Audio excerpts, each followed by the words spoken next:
Hi friends, నేను ఇప్పుడు మా ఇంట్లో ఉన్నా. ఇప్పుడు నేను మీకు ఒకటి చూపిస్తున్నాను.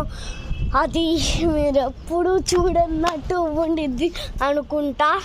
ఒకసారి చూడండి అక్కడ.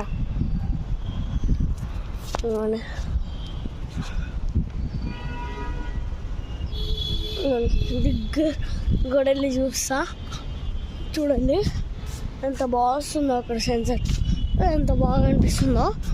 మళ్ళీ జూమ్ తీసేమో ఎంత బాగా వస్తుందో. ఫొటోస్ కూడా పెడతాను.